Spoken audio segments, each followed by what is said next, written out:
और दोस्तों, स्वागत है आपका हमारे YouTube चैनल हर्षित एकेडमी पर। दोस्तों, आज हम पुनः क्लास 12 का भौतिक विज्ञान पढ़ेंगे।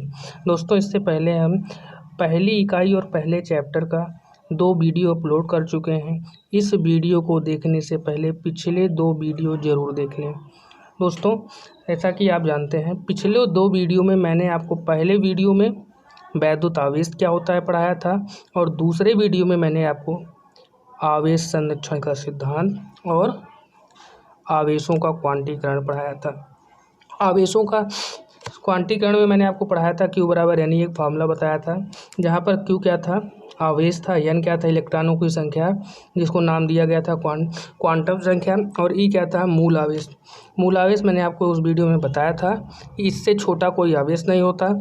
इसकी वैल्यू 1.6 × 10⁻⁻19 कूलाम होती है। आज हम सर्वप्रथम आवेशों के क्वांटीकरण से संबंधित न्यूमेरिकल्स लगाए जाएंगे। ये न्यूमेरिकल आपके बोर्ड में पूछे भी जा चुके हैं। ये बहुविकल्पीय प्रश्न में भी आते हैं और कभी कभी अति लघु उत्तरीय प्रश्न में भी आते हैं। आइए जरा देखते हैं यहाँ पे न्यूमेरिकल। पहला क्वेश्चन है, एक चालक पर 9.6 × 10⁻⁻7 कूलाम ऋणावेश है। इस पर सामान्य अवस्था से कितने इलेक्ट्रॉन, यहाँ पूछा है इलेक्ट्रॉनों की संख्या अर्थात N की वैल्यू पूछा है, कितने इलेक्ट्रॉन अधिक या कम है। बहुत सिंपल क्वेश्चन है, ये बहुविकल्पीय में आमतौर पे पूछा जाता है।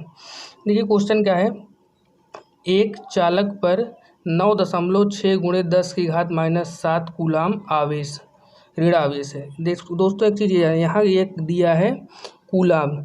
कूलाम किसका मात्रक है, मैंने आपको पढ़ाया था आवेश का। तो आवेश की वैल्यू यहाँ कितना है, दिया है चालक पर आवेश, चालक पर आवेश Q बराबर 9.6 × 10⁻⁻7 कूलाम। इस पर सामान्य अवस्था से कितने इलेक्ट्रॉन अधिक या कम है, यहाँ पूछा है कितने इलेक्ट्रॉन अर्थात इलेक्ट्रॉनों की संख्या, N की वैल्यू यहाँ पर पूछा है। आवेशों के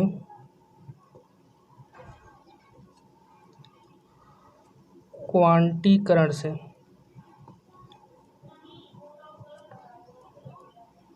तो आवेशों क्वांटीकरण दोस्तों होता है क्या, Q बराबर Ne। तो यहाँ से हमें वैल्यू निकालनी है N की, तो यहाँ बीच में गुणे का निशान है, तो N बराबर अगर मैं बात करूँगा तो ये गुणे में इधर आएगा, भाग में हो जाएगा। Q की वैल्यू कितना दिया है 9.6 × 10⁻⁻7 कूलम बटे स्माली की वैल्यू मैंने आपको बता दिया है कितना होता है, 1.6 × 10⁻19 कूलम। दोस्तों, इसको जरा हम हल करेंगे, पॉइंट से पॉइंट हट जाएगा, सेम प्लेस पर है। 16 का 96 में पहाड़ा 6 बार जाएगा, और 10 की घात -7 है, ये 10 की घात -19 ऊपर जाएगा, 10 की घात +19 हो जाएगा। तो 6 × 10 की घात माइनस प्लस क्या होता है, माइनस होता है। आधार समान है, घातें जुड़ेंगी, तो 19 में से 7 जाएगा 12। और एक चीज़ ये भी ध्यान रखें, यहाँ 19 बड़ा, 19 से पहले प्लस का निशान है, चाहे प्लस का निशान लगाएं चाहे ना लगाएं। तो कितने इलेक्ट्रॉनों की अधिकता या कमी है, 6 × 10 की घात 12। ये भी बताना है आपको अधिक है या कम है। दोस्तों, ऋणावेश का मतलब मैंने आपको समझाया था कि कोई अगर ऋणावेशित है, इसका मतलब उसने इलेक्ट्रॉन को लिया है, और अगर इलेक्ट्रॉन को लिया है तो उस पर क्या होगा, इलेक्ट्रॉनों की अधिकता होगी। ऐसा मैंने आपको पहले ही बता दिया। ये था आपका आवेशों का क्वांटीकरण से संबंधित पहला न्यूमेरिकल। चलिए इसी क्रम में हम अगला न्यूमेरिकल देखते हैं। एक चालक पर 1500 इलेक्ट्रॉनों की कमी है। देखिए इस बार इलेक्ट्रॉनों की संख्या दिया हुआ है, तो दिया है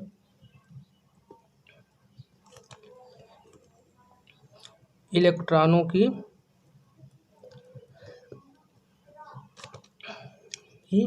संख्या। दोस्तों, वीडियो को लाइक करना बिल्कुल भी ना भूलें। इलेक्ट्रॉनों की संख्या यहाँ दिया है 1500। इस पर आवेश की मात्रा तथा प्रकृति भी बताइए। इस बार हमको आवेश की वैल्यू पूछा है और प्रकृति भी पूछा है। प्रकृति में आपको ये बताना है कि धनात्मक है या ऋणात्मक। इस बार हमें वैल्यू निकालनी है आवेश की मात्रा की।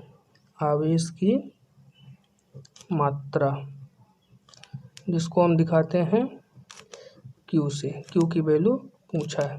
इलेक्ट्रॉनों की संख्या को हम किससे दिखाते हैं? एन से। पुनः आवेशों के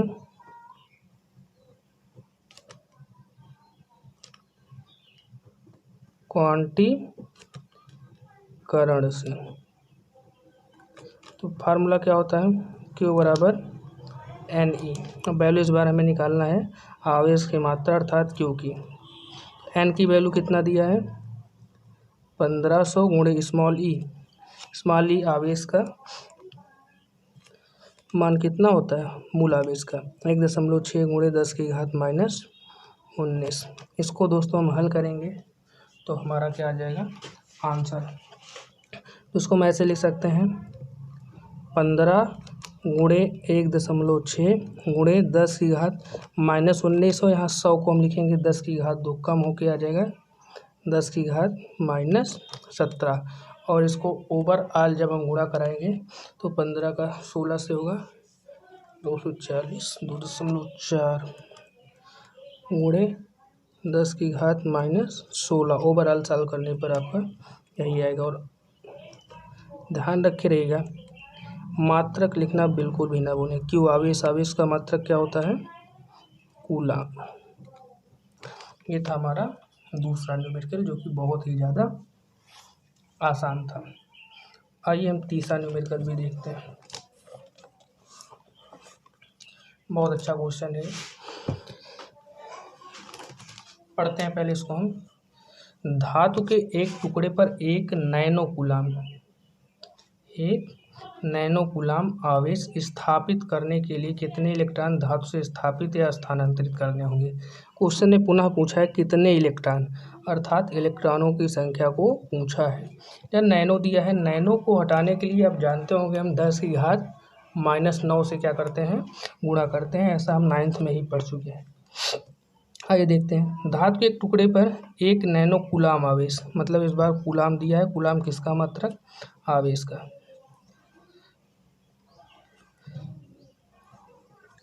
दिया है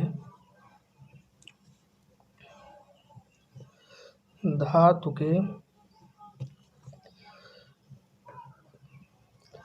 टुकड़े पर आवेश। दोस्तों न्यूमेरिकल बहुत ही ज़्यादा इम्पोर्टेंट होते हैं, काफ़ी ज़्यादा संख्या में बोर्ड के एग्जाम में पूछे भी जाते हैं। धातु के टुकड़े पर आवेश कितना दिया है? +1 नैनो कूलाम। हमने आपको अभी बता ही दिया, नैनो को हटाने के लिए 10 की घात माइनस 9 से गुणा करते हैं तो 1 गुणे 10 की घात माइनस 9 कूलाम। ऐसे ही माइक्रो को हटाने के लिए 10 की घात माइनस 6, एंगस्ट्रॉम को हटाने के लिए 10 की घात माइनस 10 से गुणा करते हैं। धातु के टुकड़े पर आवेश कितना है? 1 गुणे 10 की घात माइनस 9 कूलाम। स्थापित करने के लिए कितने इलेक्ट्रॉन, अर्थात पुनः इलेक्ट्रॉनों की संख्या पूछा है। इलेक्ट्रॉनों की संख्या,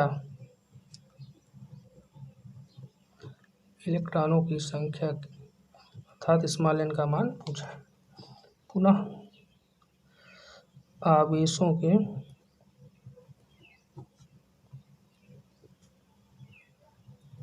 क्वांटीकरण से। फॉर्मूला क्या होता है? Q बराबर एन ई। पुनः पूछा है इलेक्ट्रॉनों की संख्या, n का मान पूछा है तो यहाँ से n बराबर क्या हो जाएगा? Q/E। Q की वैल्यू कितना दिया है? 1 गुणे 10 की घात माइनस 9 और E की वैल्यू होती है 1.6 गुणे 10 घात माइनस 19। तो यहाँ से अगर मैं पॉइंट हटाऊँगा ऊपर आ जाएगा 10/16 गुणे 10 की घात माइनस 9, ये माइनस 19 ऊपर जाएगा 10 की घात प्लस 19 हो जाएगा। उसको ओवरऑल सॉल्व करेंगे हम, क्या हो जाएगा ये 6.25 गुणे 10 की घात 9। यहाँ इलेक्ट्रॉन की संख्या पूछा है, संख्या का कोई मात्रक नहीं होगा, तो n की वैल्यू क्या आ गई 6.25 गुणे 10 की घात 9। ये था हमारा आंसर। चलिए थोड़ा हम आपको और कुछ बताते हैं इलेक्ट्रॉन और प्रोटॉन के बारे में, क्योंकि न्यूमेरिकल लगाने के लिए छोटी छोटी चीज़ आगे आपको मिलेंगी। एक इलेक्ट्रॉन होता है, लिखते हैं इसको, थोड़ा नोट पॉइंट में लिखिएगा, काफ़ी एग्जाम इम्पोर्टेंट भी है। Electron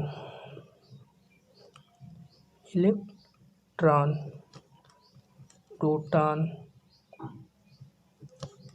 neutron. दोस्तों ये न्यूमेरिकल लगाने के लिए बहुत ही इम्पोर्टेंट है, पूरी फिजिक्स में इन्हीं से न्यूमेरिकल आपको लगाना है। और एक होता है अल्फा कण, उसके बारे में बाद में बात करते हैं। पहले तो इस पर आवेश कितना होता है ये जान लीजिए, और इसका द्रव्यमान कितना होता है,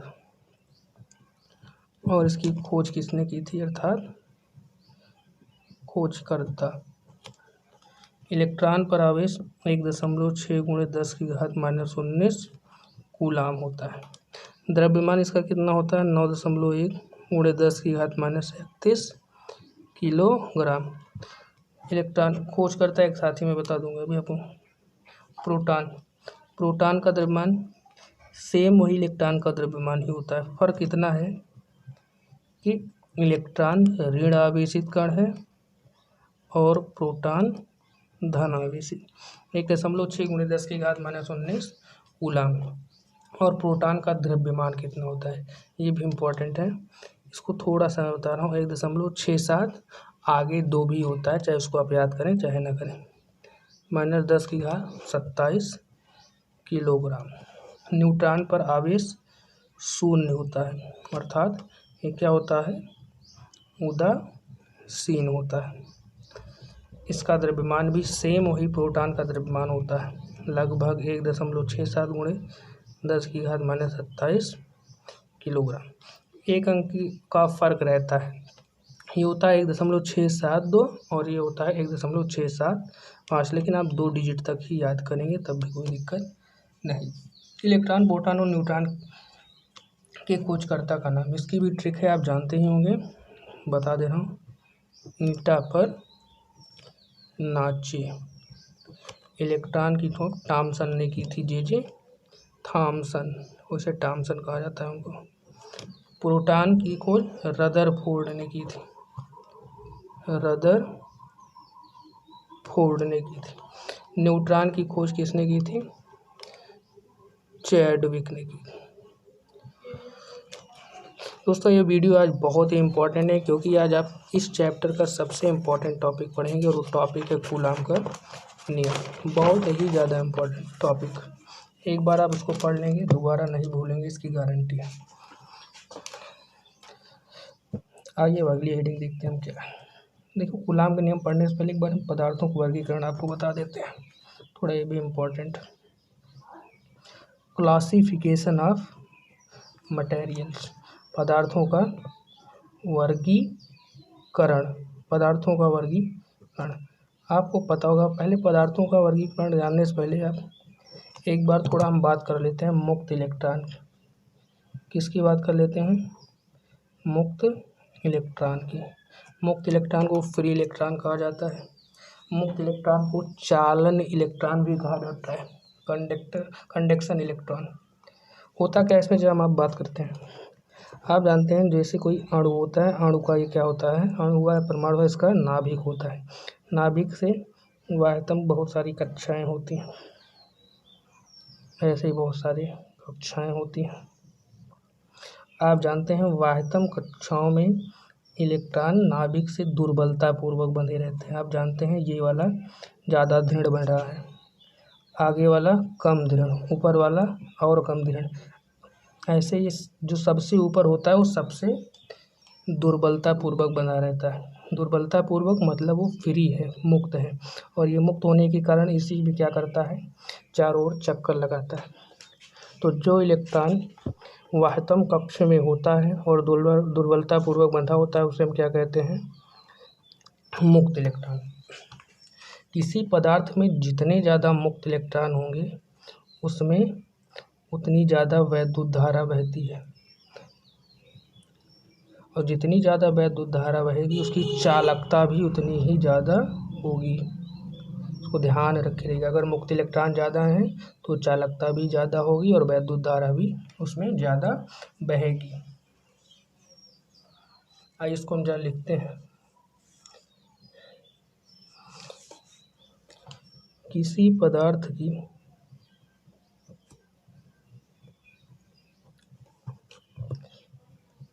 की चालकता कंडक्टिविटी उसमें उपस्थित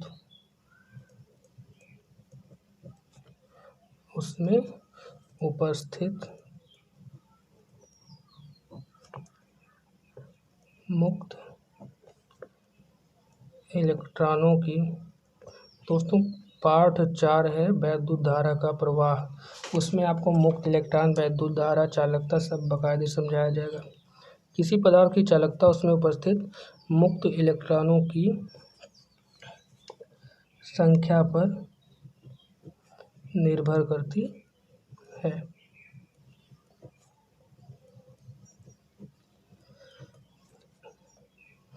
इस आधार पर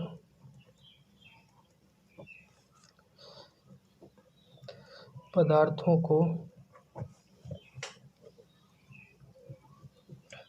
निम्न वर्गों में विभाजित किया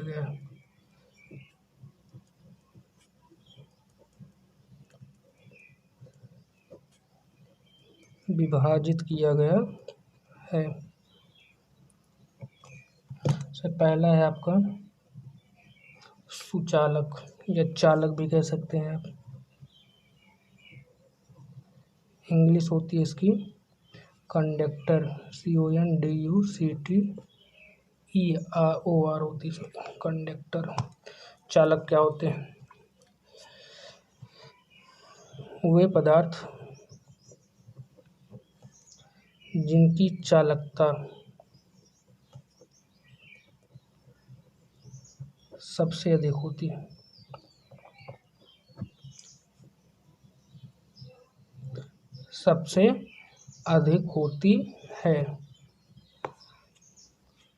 चालक कहलाते हैं। दोस्तों यहाँ से 3 डिफिनीशन आपकी बनेगी।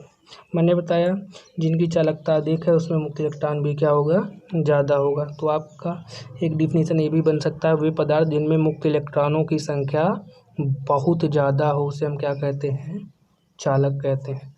वे पदार्थ जिनमें वैद्युत धारा सुगमता से बहती है उन्हें भी हम क्या कहते हैं, चालक कहते हैं। यहाँ से 3 डिफिनीशन बनेगी, आप अपने लिए नोट्स में ज़रूर लिख लीजिएगा। एग्जाम्पल जरा लिखते हैं हम। धातुएं जैसे लोहा हुआ वगैरह वगैरह, धातुएं, मानव शरीर अर्थात चमड़े आप और पृथ्वी आदि, इसके बहुत सारे एग्जाम्पल्स हैं आदि।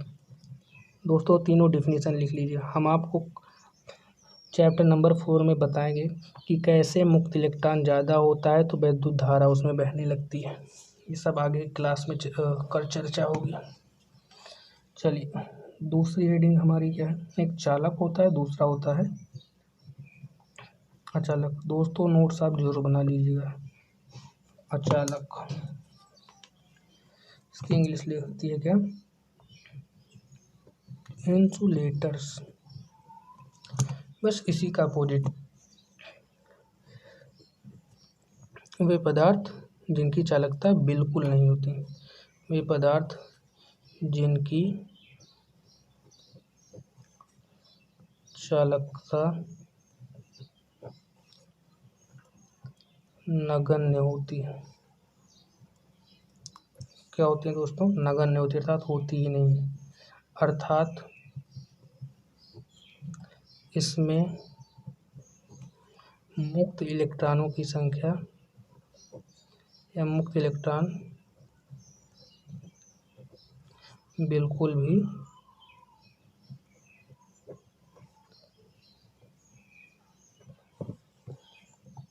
नहीं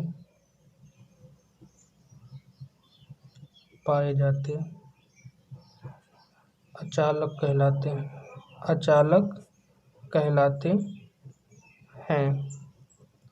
एग्जाम्पल जैसे आप जानते होंगे लकड़ी, हाँ ध्यान रखिएगा, लकड़ी सूखी होनी चाहिए, लकड़ी हो गया, और गंधक हो गया, प्लास्टिक हो गया आदि। इसमें मुक्त इलेक्ट्रॉनों की संख्या बिल्कुल नहीं पाई जाती। तीसरा है परावैद्युत, बहुत ही ज़्यादा इम्पोर्टेंट है। परावैद्युत सबसे ज़्यादा इम्पोर्टेंट, कंपटीशन के लिए भी बहुत ही इम्पोर्टेंट। डाई इलेक्ट्रिक, बात करते हैं हम डाई इलेक्ट्रिक परावैद्युत क्या होता है।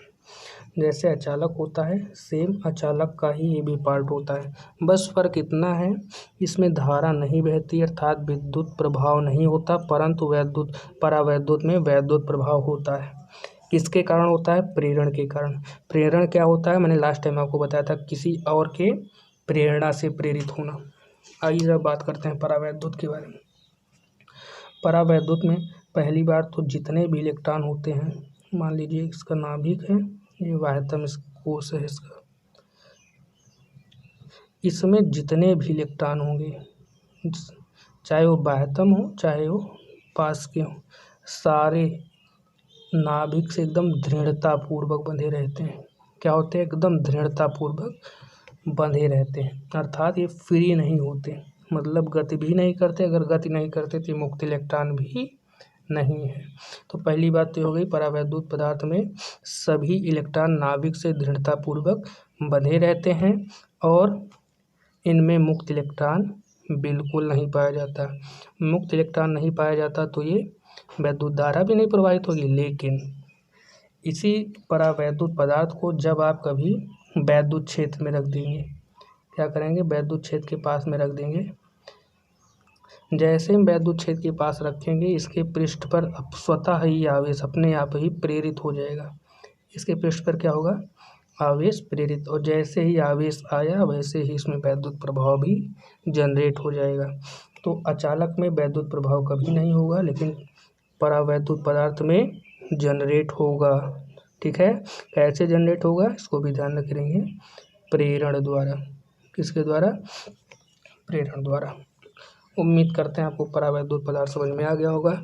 इलेक्ट्रॉन नाभिक से एकदम दृढ़तापूर्वक बंधे होते हैं, मुक्त इलेक्ट्रॉन बिल्कुल नहीं पाए जाते हैं, लेकिन जब इनको वैद्युत क्षेत्र में रखा जाता है तब इनके पृष्ठ पर आवेश प्रेरित हो जाते हैं। आइए इनके बारे में लिखते हैं। परावैद्युत पदार्थ के सभी इलेक्ट्रॉन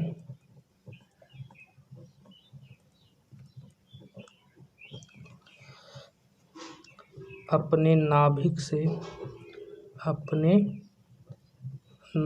से स्वतंत्रता पूर्वक क्या होते हैं भैया? स्वतंत्रता पूर्वक, सॉरी इसको लिख लीजिएगा, स्वतंत्रता पूर्वक नहीं, दृढ़ता पूर्वक होगा, इसको सही लिख लीजिए। नाभिक से दृढ़ता पूर्वक बंधे रहते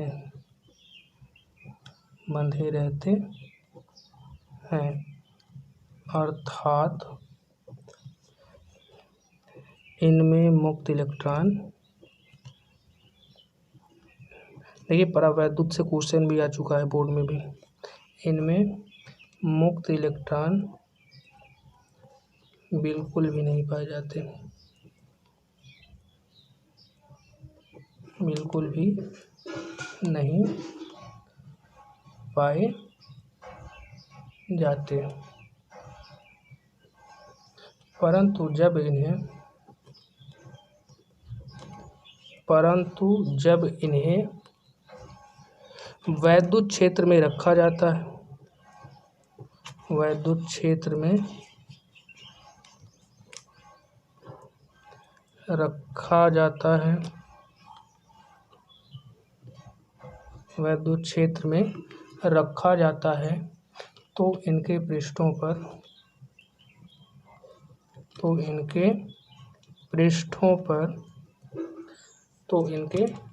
पर आवेश प्रेरित हो जाता है,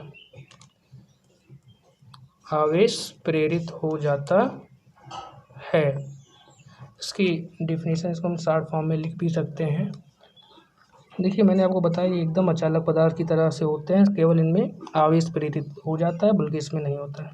तो अब लिखेंगे क्या, इन्वर्टेड कामा में, परावैद्युत पदार्थ वे अचालक पदार्थ हैं, परावैद्युत पदार्थ वे अचालक पदार्थ हैं जिनमें वैद्युत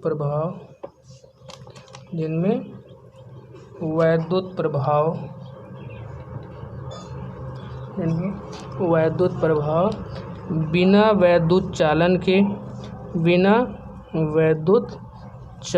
के संचरित होता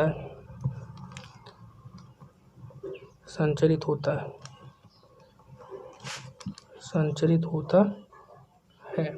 दोस्तों यहाँ समझने वाली बात है बिना वैद्युत चालन क्या होता है। पहले वैद्युत चालन मैंने आपको बता दिया, जिसमें मुक्त इलेक्ट्रॉन ज़्यादा होते हैं उन्हें हम क्या कहते हैं, वैद्युत चालक। तो वैद्युत चालन का मतलब है मुक्त इलेक्ट्रॉन बहुत ज़्यादा होना चाहिए, और बिना वैद्युत चालन मतलब बिल्कुल भी नहीं चाहिए। तो आपने देखा ही कि बिना मुक्त इलेक्ट्रॉन के ही इसमें क्या होता है, आवेश प्रेरित हो जाता है। इसका एग्जाम्पल भी है, एग्जाम्पल ज़रा ज़रूर लिख लीजिएगा आप। कांच, मोम, रबड़, कागज़ वगैरह वगैरह। कागज़, अभ्रक, रबड़, मोम आदि। अगली हेडिंग है हमारा अर्धचालक, मोस्ट इम्पॉर्टेंट हेडिंग ये भी है। पूरा एक चैप्टर ही सेकंड पेपर में इसका है, अर्धचालक लास्ट है। सेमी कंडक्टर, एक हमने चालक पढ़ा जिनकी चालकता सबसे अधिक होती है, अचालक जिनकी चालकता होवे नहीं करती है, और अर्धचालक होती है जिनकी चालकता चालक और अचालक के मध्य में होती है।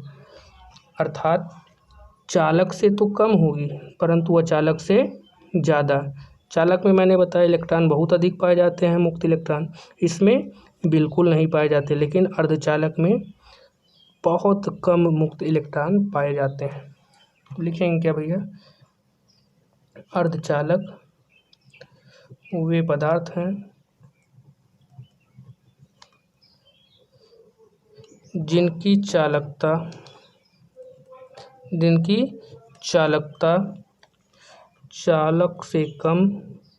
चालक पदार्थ से कम परंतु अचालक पदार्थ से ज़्यादा होती है। क्या होती है भैया, अचालक पदार्थ से ज़्यादा होती है। इसकी एक डिफिनेशन और मैं लिखा दे रहा हूँ। मुक्त इलेक्ट्रॉन से संबंधित चालकता ज़्यादा है तो इसमें इलेक्ट्रॉन ज़्यादा होंगे, कम है तो बिल्कुल नहीं होंगे। अथवा दूसरी डिफिनेशन आप जरूर लिख लीजिएगा, अर्धचालक वह पदार्थ हैं जिनमें मुक्त इलेक्ट्रॉनों की संख्या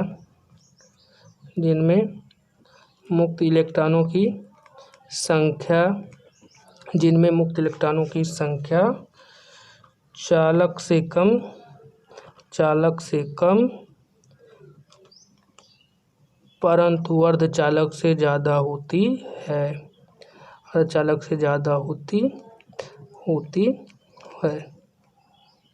एग्जाम्पल इसका लिख लीजिएगा, जर्मेनियम तथा सिलिकॉन। दोस्तों अगले वीडियो में मैं आपको अर्धचालक से संबंधित कुछ और इम्पोर्टेंट जानकारियाँ दूंगा। धन्यवाद। अगर आपको वीडियो पसंद आए चैनल को ज़रूर सब्सक्राइब कर लीजिए।